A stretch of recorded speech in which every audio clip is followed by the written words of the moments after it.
The wind carried dust like a curse across the empty New Mexico plain. It rattled the loose boards of shacks and stung the cracked lips of those who still lingered in the dying town of San Culebra. The well had gone shallow last summer, the cattle thinner, and the soil bitter with drought. Folk said God himself had turned his face. Maybe he had. In the middle of that bone-dry square, they brought her. Martha Gray, 22, her baby wrapped in a rag that barely counted as cloth, her hair black with sweat and dust. The sheriff's men tied a plank around her neck, hanging down across her chest, with the word harlot burned deep into the wood. The baby whimpered against her breast, too weak even for a cry. They said she had sinned with a drifter. They said her husband died on the cattle drive last spring, and she found her bed warmed by another before the dust had settled on his grave. They said she stole bread from the church kitchen. They said she brought bad luck. Truth didn't matter in San Culebra. A starving woman always looked guilty. Martha had begged them, barefoot on the church steps, with the baby in her arms. I can warm a bed, milk a cow, sew your damn shirts. Please, just, don't let him starve. But hunger makes men crueler than bullets. They drag her through the dust, spat on her, set her before the gallows timber left standing since the last hanging. They didn't string her up, not yet. The sheriff knew there wasn't enough rope in town to waste on pity. Instead, they left her standing with that plank of shame, so all who passed could see. The baby coughed, a sound like gravel in a tin cup. Most folks looked away. The blacksmith's boy stared at the dirt. An old woman crossed herself, muttering that hunger turns saints into wolves. Only a child spoke, a girl no taller than a saddle horn. She tugged her mother's sleeve and whispered loud enough to carry. "Mama, why's the lady got to wear the sign? Ain't she got a baby?" The crowd stiffened. A man hushed the girl. But the words hung there, soft as a prayer, hard as a bullet. Behind them, leaning against the watering trough, sat a man who hadn't meant to see any of it. His beard was grey with dust, his boots cracked, his eyes too old for his 40 years. They called him Caleb Hart, though few dared say it to his face. Ex-soldier, ex-rancher, ex-husband. A man of things lost. He watched Martha with a stillness that made the sheriff's men uneasy. He hadn't spoken to most of the town in months. Folks whispered he carried ghosts heavier than cattle or grain. When the sheriff spat and turned away, Caleb's eyes didn't move. He saw the baby's head bob weakly against Martha's chest, saw her shoulders trembling under the sun, saw the board carved with harlot pressing her down like a cross. And something in him, something buried under years of whiskey, gun smoke, and dirt, twitched awake. Not pity, not heroics, just a dull recognition. The look of someone being broken slower than a bullet. He spat into the dust, shifted his boots, and muttered only to himself, "Goddamn fools. She won't last the week." The baby coughed again, sharper this time.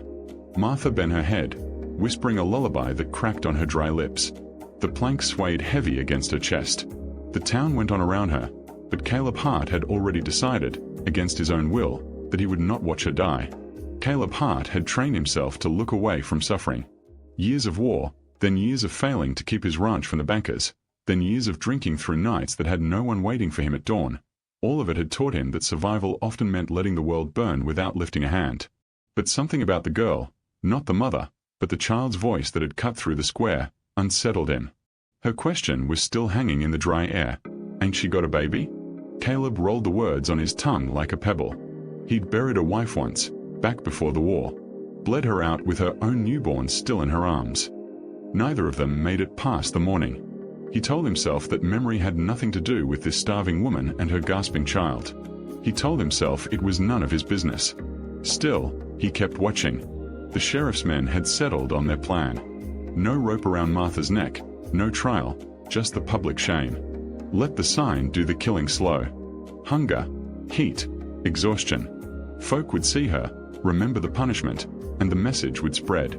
They left her standing by the gallows timber, plank heavy on her collarbones. They walked away toward the saloon, already laughing about cards and whiskey. The crowd broke apart, muttering, some angry, some uneasy, most silent. Silence was the mortar of injustice. Caleb spat, pushed his shoulder off the trough, and walked toward her. She lifted her face just slightly, her eyes two dark stones under lashes thick with dust. She didn't beg this time. That part of her had been spent. She just stood with the baby clutched to her chest, waiting for the next cruelty. "Water," Caleb said. His voice came out like gravel. She blinked. For a moment he thought she hadn't heard. Then she nodded, almost imperceptible. Caleb walked to his mule, tied at the post. He dug out a skin, half full. The sheriff's men had seen it but didn't care. No law said a man couldn't hand over water. The law was cruelty itself. He pressed the skin into her hand. Her fingers shook as though it weighed as much as a rifle. She raised it to her lips, but stopped. She tipped it instead to the baby's mouth, coaxing a few drops down. The child stirred weakly, let out a cracked cry. The sound made Caleb's gut twist. She sipped once for herself, then lowered the skin. "Thank you," she rasped. Caleb nodded once. He should have turned then. He should have left her to her fate, the way he'd left too many others. But the child's thin cry clung to him. And the plank, the word burned into it, seared his eyes. "Harlot," he muttered, reading it aloud, the way a man might test a knife's edge. "That what they call you?" Her jaw tightened. That's what they need to call someone. He looked at her, really looked. The raw rope burns on her wrists, the sunken cheeks, the bare feet ground raw by stones. She was young, younger than he'd thought, but already carved hollow by hunger and grief. "They mean to let you stand here till you drop," Caleb said flatly. She didn't answer. She didn't need to.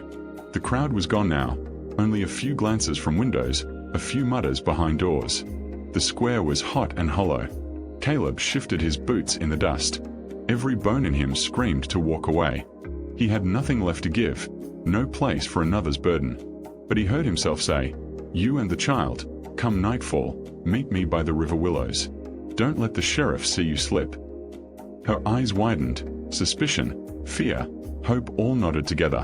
"Why?" she whispered. Caleb didn't know. He just spat again, grunted, and walked off. Dusk came slow in San Culebra, the sky painted with dust-red streaks that looked like old blood smeared across heaven. The air cooled, but not enough to comfort the weak. In the square, Martha still stood with the plank pressing into her collarbones, her baby silent now, too silent. A silent baby is worse than a crying one. Caleb knew it. When the bells of the saloon chimed with laughter and piano strings, the sheriff and his men were deep in whiskey. That was the moment she chose. Martha slipped her shoulder against the post, shifted the weight of the plank, and shuffled into the shadows. Every step felt like dragging a coffin, but the crowd had thinned to nothing. No one dared stop her. They'd made her spectacle by daylight. By night she was only a ghost slipping through alleys.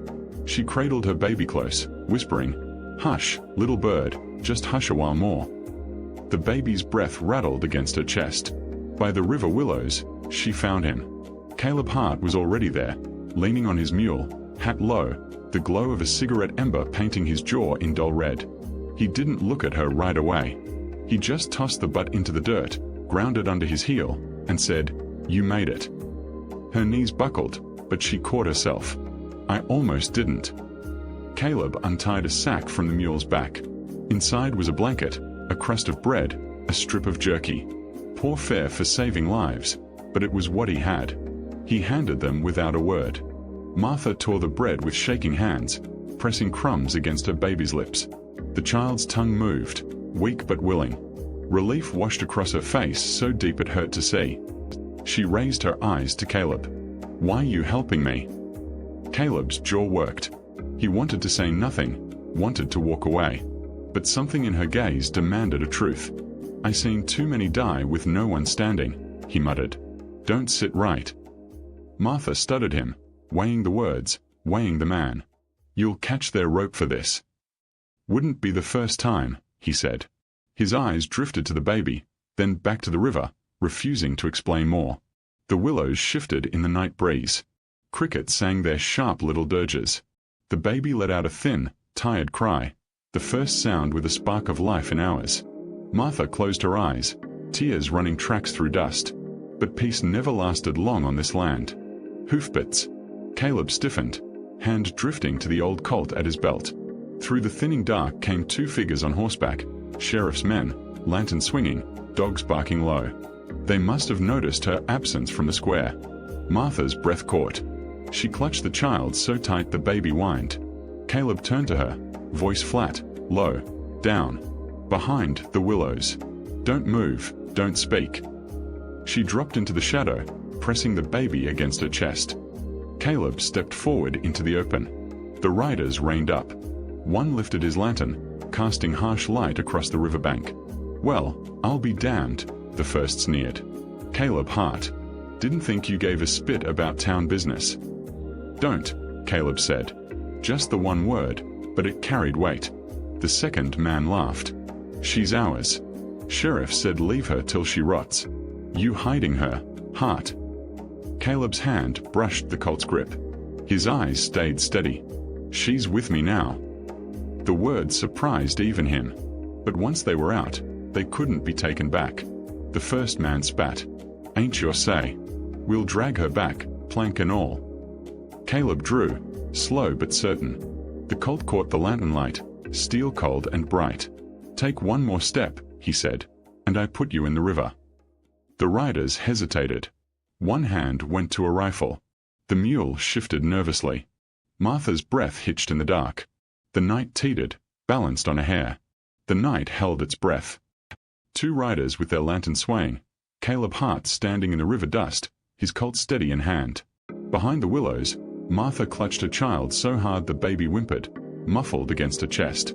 The sheriff's men weren't used to being challenged. Not in this town. Certainly not by a man already written off as broken. You gone soft, Hart? One rider sneered, lantern light cutting across his scarred jaw. Man like you ought to know better than to waste bullets on trash. Caleb's voice was dry stone. Ain't your say what I waste. The other rider shifted in his saddle, hand on his rifle. The mule stomped and snorted, sensing the crackle in the air. Martha closed her eyes. She had seen enough men die to know when a shot was seconds away. Then it happened, not a gunshot, but a voice. The same little girl who'd spoken that afternoon had followed, barefoot, unseen till now. She stepped from the shadows, clutching a ragdoll with one arm. Her small voice cut through like lightning. Mister, why you pointing guns at the lady? She got a baby. The riders froze. So did Caleb. The girl's words fell like a stone into still water. The ripples spread. From the porch of a house, an old woman stirred, lantern raised. From the dark edge of the saloon, a drunk paused his song. A murmur traveled through the night air. Neighbors who had turned their eyes away now forced to see again. Caleb seized that breath of hesitation. His Colt lifted higher, his voice iron. She's done nothing worth dying for. You drag her back, you'll do it past me. The riders cursed under their breath. For all their cruelty, they knew what a man like Caleb was, steady, sober, his gun hand sure. They weren't eager to bleed into the river for the sheriff's orders. The scarred man spat sideways. This ain't done. Sheriff'll have your hide by dawn. Then let him come take it, Caleb answered.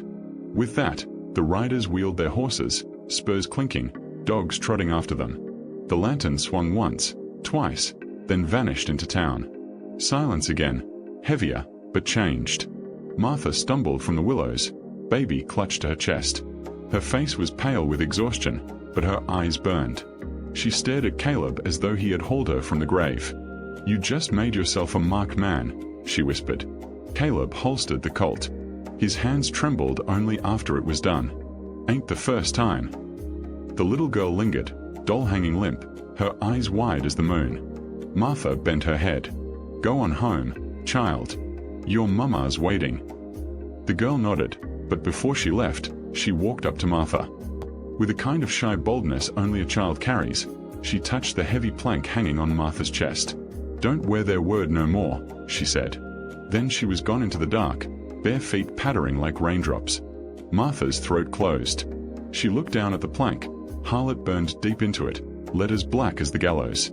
Her hand shook. Caleb drew his knife. Without asking, he cut the ropes, the plank dropping into the dirt with a dull thud. Martha stared at it. Then, with a suddenness that startled even her, she picked it up, walked to the riverbank, and flung it into the black water. The current caught it, carried it under the willows, and it was gone. The act left her swaying, tears hot on her cheeks. The baby stirred, alive for another hour, another day. Caleb watched the shame drift away and muttered, So begins the trouble. The night closed in again, but now there was no going back. Dawn came like a blade. The horizon split open, bleeding red light across the desert. Wind stirred the dust, carrying the smell of mesquite and smoke. San Culebra awoke slow, but the news of the night rode faster than any horse. Caleb Hart had defied the sheriff, cut down the woman's plank, and walk her free into the dark. By sunrise, the sheriff's anger burned hotter than the sun. His men saddled horses, dogs restless on their chains.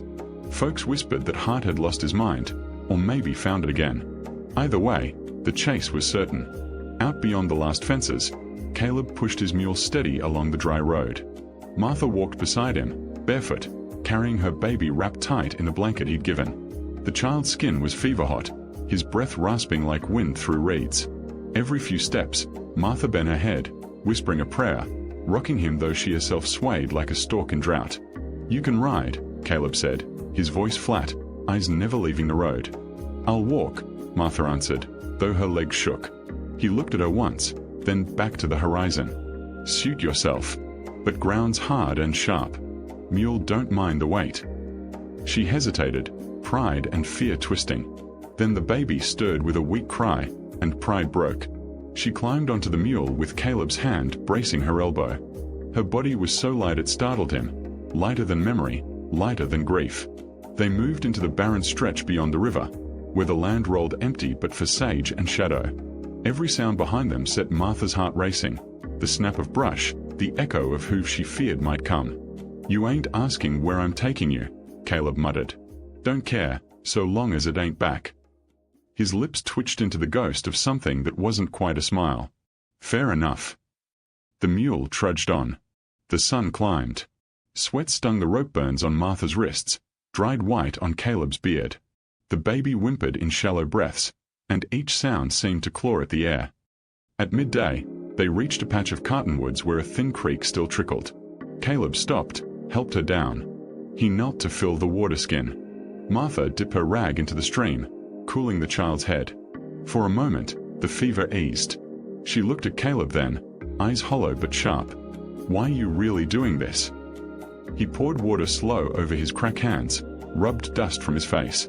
"Had a wife once," he said, voice low. "She birthed our first in spring. Child didn't make it. She followed by winter. Buried 'em both on the hill. Never filled that hole." Martha's breath caught, not from pity but recognition. Loss knew its own. "Maybe I'm tired of digging graves," Caleb said. He tied the water skin shut, not meeting her gaze. The words hung in the hot stillness. Then, faint on the wind, came the sound they both dreaded, dogs baying, far but closing. Horses too, the metallic rattle of bits and spurs. Martha pressed the baby to her chest, eyes wide. "They're coming." Caleb's jaw clenched. He scanned the horizon, dry gullies, thorn brush, no easy cover. He spat, stood, and swung the mule's reins into his hand. "Then we keep moving," he said. "And this time, we don't stop till dark." The road stretched ahead, cruel and endless. Behind, the hounds of San Culebra woke the dust. And between them, a broken man and a branded woman walked into a fate neither had chosen, bound now not by shame, but by survival. The land rose into broken hills, red stone jagged like ribs of the earth. By dusk, Caleb led them into a narrow cut where mesquite and boulders offered cover. The baby burned with fever in Martha's arms, his breath shallow, lips pale. She rocked him, whispering words that were more prayer than song. Caleb crouched by the mule, checking the colt, loading each round slow and steady. His shoulders carried the heaviness of a man who had done this before, and too often. "They'll come," he said. "Not tonight, then dawn. They'll track us by the mule, by the prince. Dogs don't forget." Martha's throat tightened. "You can still leave. I won't curse you for it." He looked at her, really looked. Her hair tangled with dust, her wrists raw, the baby pressed close though her arms trembled with exhaustion. She was near breaking, but her eyes still held iron. "Can't leave now," Caleb said. "I already drew my line." She lowered her gaze, whispering, "Then you'll die for me." "No," he muttered, sliding the cylinder shut with a click. "I'll kill for you. Difference in that." The words cut sharp through the stillness. Night fell, stars thick and cold above. Coyotes cried in the distance, their voices ragged and hungry. Martha dozed in fits, waking whenever the baby stirred. Caleb sat with his back against the rock, rifle across his knees, watching the horizon. His face was shadow, but his eyes never closed. At first light, the dogs came. Their howls carried down the cut, closer with every echo. Hooves struck stone, iron on rock. Men's voices followed, harsh, laughing. Martha clutched the baby, pressing her back to the stone. Sweat ran down her temples though the air was cold. Caleb rose, rifle steady. He moved like a man walking into his own memory. The riders appeared, 3 this time, lantern light bobbing, dogs straining at leashes. They reined up at the mouth of the cut. "There he is," one called. "Old Hart and his whore." The word sliced through Martha, but Caleb didn't flinch. He raised the rifle, fired once. The crack split the dawn. A rider toppled from his horse, lantern crashing, flames sputtering in the dirt. The dogs lunged, dragging their handler forward. Caleb fired again. One dog dropped, the other yelped and fled into brush. The riders cursed, drawing pistols, returning fire. Bullets sparked on stone. Martha covered the baby with her own body, teeth clenched against the screams in her throat. Caleb dropped to a knee, returned fire. Another man reeled back, hit in the shoulder, horse rearing wild beneath him. The third spurred forward, reckless, revolver blazing. Caleb ducked behind rock, chamber empty. He reached for the Colt at his hip. Too slow. Then, a crack of defiance. It came not from him, not from Martha, but from the mule. The beast bolted sideways, kicking hard. Hooves struck the rider's leg with a sick crack. He tumbled from the saddle, gun skittering across stone. Caleb was there in a breath. He leveled the Colt, fired once. The man stilled in the dust. Silence after, broken only by the groans of the wounded rider crawling back, dragging himself away. The air stank of powder, blood, sweat. Caleb lowered the gun, chest heaving. He turned. Martha still pressed against the stone, baby in her arms, eyes wide with terror and awe. "You killed them," she whispered. Caleb's voice was gravel. "I saved you." The baby stirred weakly, a sound between cry and sigh. Martha's tears fell onto his small head. For a moment, no one moved. Dust swirled in the pale morning light, settling on blood and stone alike. Then Caleb holstered the Colt and muttered, "More come. We can't stay." They rode hard for 2 days after the skirmish in the rocks. Caleb led the mule through arroyos and dry washes, keeping low, always watching the horizon. Martha cradled her baby against her chest, whispering songs in a cracked voice. The fever broke on the second night.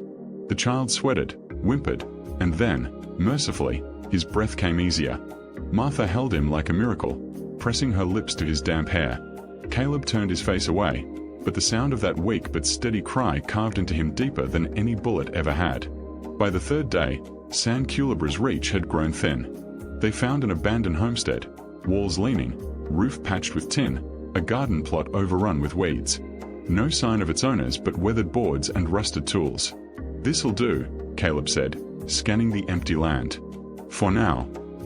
Martha lowered herself onto the porch, baby in her arms. Her body trembled with exhaustion, but her eyes studied the broken garden as though she saw not weeds, but something living waiting beneath. "I can work soil," she whispered. "If there's seed, I can make it grow." Caleb gave a short nod. He stabled the mule, gathered wood, built a small fire. They ate sparingly, jerky, boiled water, scraps enough to quiet the hunger. Martha nursed the baby. In the flicker of firelight, the child's hand stretched, tiny fingers brushing the edge of Caleb's coat. Caleb froze, every nerve raw. Then he let the hand rest there until it slipped away in sleep. Days passed. They pulled nails from fallen boards, patched holes in the roof, cleared the garden. Caleb set traps in the hills, brought back rabbits. Martha planted what few seeds she found in a forgotten sack, corn, beans, hardy things that might take root even in poor soil. Each act was small, but each act said, "We will live." Still, the world did not forget. One evening, Caleb caught sight of a rider on the far ridge. Too far to tell who, but enough to remind him that San Culebra's shadow still reached. "They'll keep hunting," Caleb muttered. Martha looked up from her work, dirt streaked on her face, her baby asleep against her shoulder. Then led em. I've been hunted before. Difference is, now I ain't alone. Her words sat heavy. True. Caleb turned the knife in his hand, remembering the plank he'd cut loose. That word burned into it. Harlot. He had seen men branded by bullets and scars, but never by shame so sharp. At dawn, he carved something new. On a flat river stone he picked from the creek, he scratched with his knife until the letters showed. Simple, rough, but steady. It read, "Survived." He carried it to the edge of the garden and set it there, half buried in the soil. Martha came to stand beside him, baby in her arms, and for a long moment they just looked at it. Not triumph, not victory, but proof. The child stirred, coughed once, then settled. His small cry echoed against the hills, frail but alive. Caleb exhaled slow, shoulders loosening.